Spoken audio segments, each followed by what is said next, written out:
আসসালামু আলাইকুম প্রিয় শিক্ষার্থীরা, তোমরা কেমন আছো? আশা করি সকলেই ভালো আছো। একই স্কুল অ্যান্ড কলেজ কর্তৃক আয়োজিত অনলাইন ক্লাসে আমি তোমাদের সকলকে স্বাগত জানাই। আমি আজকে আলোচনা করব তোমাদের নবম শ্রেণীর ভূগোল ও পরিবেশ বিষয় নিয়ে। আমাদের আজকের অধ্যায় হচ্ছে পঞ্চম অধ্যায়। আমাদের অধ্যায়ের নাম হচ্ছে বায়ুমণ্ডল। আমরা আজকে এই অধ্যায়ের বৃষ্টিপাত সম্পর্কে আলোচনা করব। তো এই অধ্যায়ের আলোচনা শেষে আমরা যা শিখতে পারবো তা হচ্ছে আমরা বিভিন্ন প্রকার বৃষ্টিপাত সম্পর্কে বর্ণনা করতে পারবো এবং আমাদের দেশে কী ধরনের বৃষ্টিপাত সংগঠিত হয় সেই সম্পর্কে আমরা ব্যাখ্যা করতে পারবো। তো শিক্ষার্থীরা, চলো আমরা প্রথমে জেনে নেই বৃষ্টিপাত কী।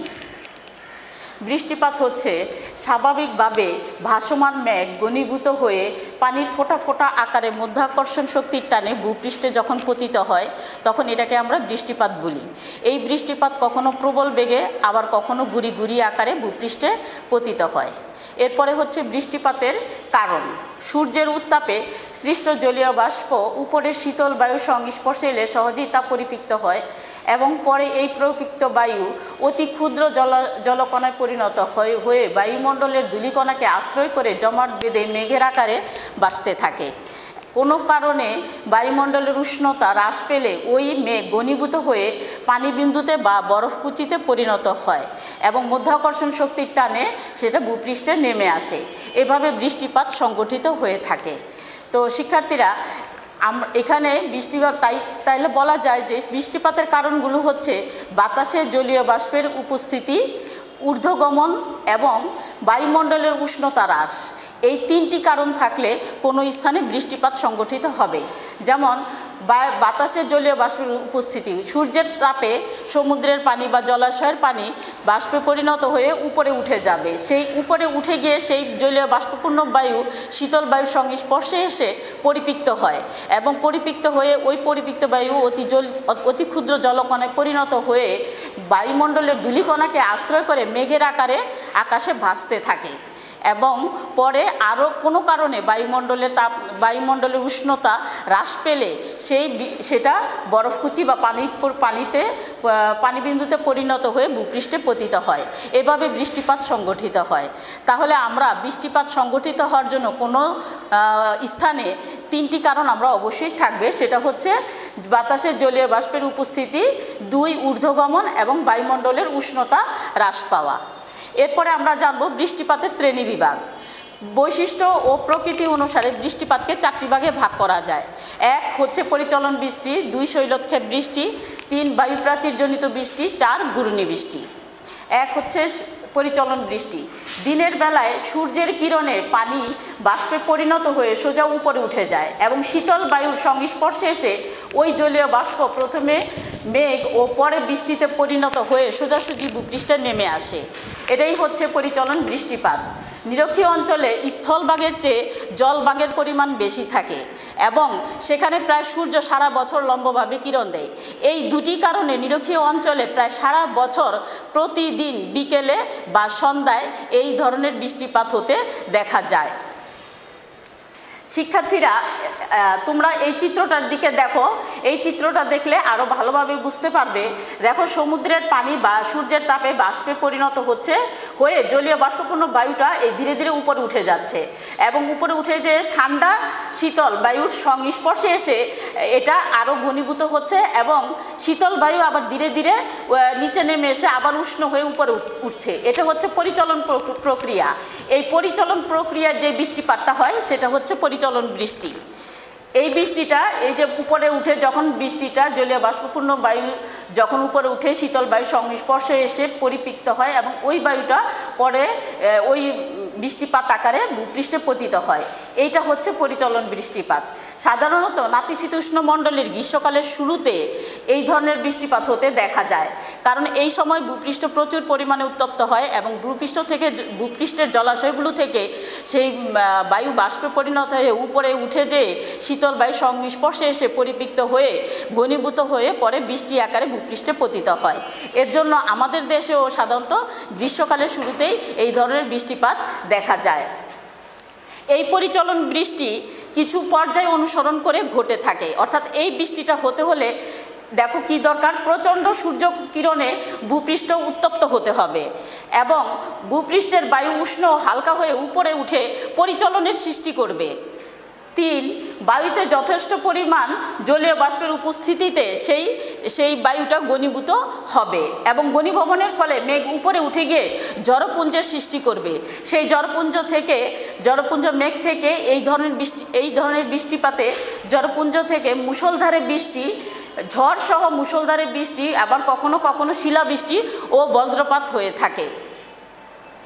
এরপরে আসো শৈলোৎক্ষেপ বৃষ্টি। শৈলোৎক্ষেপ বৃষ্টি হচ্ছে জলীয়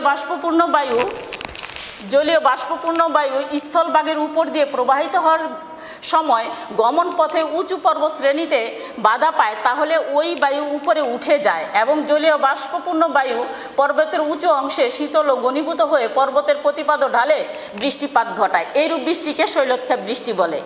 এবং পর্বত অতিক্রম করে এই বায়ু যখন পর্বতের অপর পাশে অর্থাৎ অনুবাদ ঢালে এসে পৌঁছায়, তখন জলীয় বাষ্প কমে যায় এবং বায়ু উষ্ণ ও আরও শুষ্ক হয়, ফলে ওই স্থানে কোনো বৃষ্টিপাত হয় না। এইরূপ বৃষ্টিহীন অঞ্চলকে বলে বৃষ্টির ছায় অঞ্চল। তো শিক্ষার্থীরা, এখানে একটি চিত্র আছে, তোমরা একটু চিত্রটার দিকে ভালো করে খেয়াল করো। দেখো এখানে একটা পর্বত দেয়া আছে। এইখানে পর্বতে হচ্ছে, এইখানে সমুদ্রের জলীয় বাষ্পপূর্ণ বায়ু যখন এদিক দিয়ে প্রবাহিত হয় তখন উঁচু পর্বত শ্রেণীতে বাধা পেয়ে পর্বতের এক পাশে বৃষ্টিপাত হয়, কিন্তু অন্য পাশে বৃষ্টিপাত হয় না। এই যে দেখো এখানে চিত্রটা ভালো করে খেয়াল করে লক্ষ্য করো। এখানে এক পাশে বৃষ্টি হচ্ছে কিন্তু অপর পাশে বৃষ্টি হচ্ছে না। এইটাই হচ্ছে শৈলোৎক্ষেপ বৃষ্টি। আর অপর পাশে বৃষ্টি হচ্ছে না, এই অঞ্চলটাকে বলে বৃষ্টি ছায় অঞ্চল। অর্থাৎ এখানে বৃষ্টি হয় না কিন্তু বৃষ্টির মতো একটা ঠান্ডা ঠান্ডা ভাব এখানে অনুভূত হয়। এইখানে দেখো আমাদের দেশে সাধারণত দক্ষিণ পশ্চিম মৌসুমী বায়ু যখন বঙ্গোপসাগরের উপর দিয়ে আসে, তখন সেই বায়ুতে প্রচুর পরিমাণে জলীয় বাষ্প বহন করে নিয়ে আসে এবং হিমালয় পর্বতের সাথে বাধাপ্রাপ্ত হয়ে প্রচুর পরিমাণে শৈলোৎক্ষেপ বৃষ্টি ঘটে থাকে। এর জন্য আমাদের সিলেট এলাকায় সবচেয়ে বেশি বৃষ্টিপাত সংগঠিত হয়ে থাকে।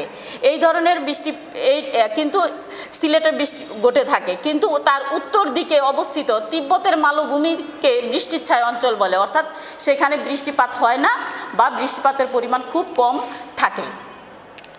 এরপর আসো বায়ু প্রাচীরজনিত বৃষ্টি। শীতল ও উষ্ণ বায়ু মুখোমুখি উপস্থিত হলে উষ্ণ বায়ু শীতল বায়ু একে অপরের সঙ্গে মিশে না গিয়ে তাদের মধ্যবর্তী এলাকায় অদৃশ্য বায়ু প্রাচীরের সৃষ্টি করে। বায়ু প্রাচীর সংলগ্ন এলাকায় শীতল বায়ুর সংস্পর্শে উষ্ণ বায়ুর তাপমাত্রা হ্রাস পায়, ফলে শিশিরাঙ্কের সৃষ্টি হয়, ফলে উভয় বায়ুর সংযোগ স্থলে বৃষ্টিপাত ঘটে। একে বায়ু প্রাচীরজনিত বৃষ্টিপাত বলে। এই প্রকার বৃষ্টিপাতও নাতিশীতোষ্ণ অঞ্চলে দেখা যায়। অর্থাৎ এখানে হচ্ছে শীতল আর উষ্ণ বায়ু যখন মুখোমুখি প্রবাহিত হয় তখন একটা আরেকটার সাথে মিশে না যে সেখানে একটা বায়ু প্রাচীরের সৃষ্টি করে।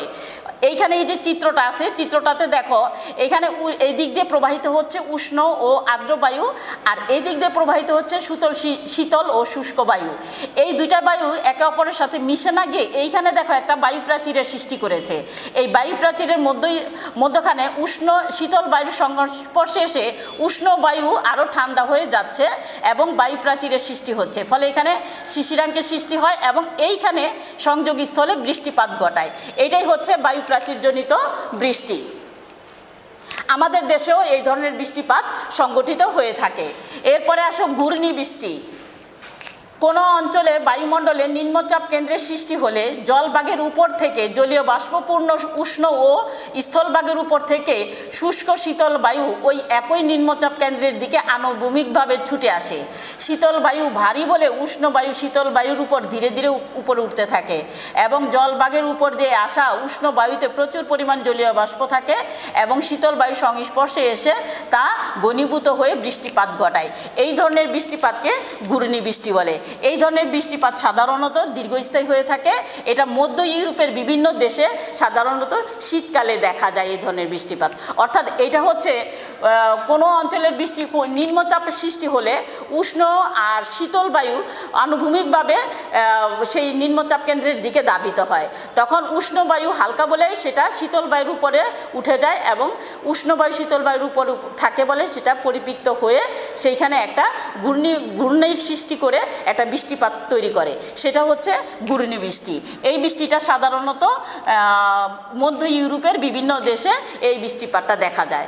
তো শিক্ষার্থীরা, তাহলে আমরা বলতে পারি আমাদের দেশে কী ধরনের বৃষ্টিপাত সংগঠিত হয়। আমাদের দেশে কিছু বৃষ্টিপাত সংগঠিত হয় পরিচলন বৃষ্টি, আর বেশিরভাগ সৃষ্টি হয় শৈলক্ষেপ বৃষ্টি এবং বায়ুপ্রাচীরজনিত বৃষ্টি। এই 3 ধরনের বৃষ্টিপাত সাধারণত আমাদের দেশে সংগঠিত হতে দেখা যায়। তো শিক্ষার্থীরা, আশা করি তোমরা এই বৃষ্টিপাত সম্পর্কে ভালোভাবে বুঝতে পেরেছ। এই অধ্যায়ের বৃষ্টিপাতটা তোমাদের জন্য খুবই ইম্পর্ট্যান্ট। তোমরা এটা ভালোভাবে পড়বে, বাসায় শিখবে। সামনে যেহেতু পরীক্ষা, অবশ্যই বৃষ্টিপাত সম্পর্কে তোমরা ভালো করে শিখবে এবং পড়বে। ভালো থাকবে, বাসায় থাকবে। আসসালামু আলাইকুম।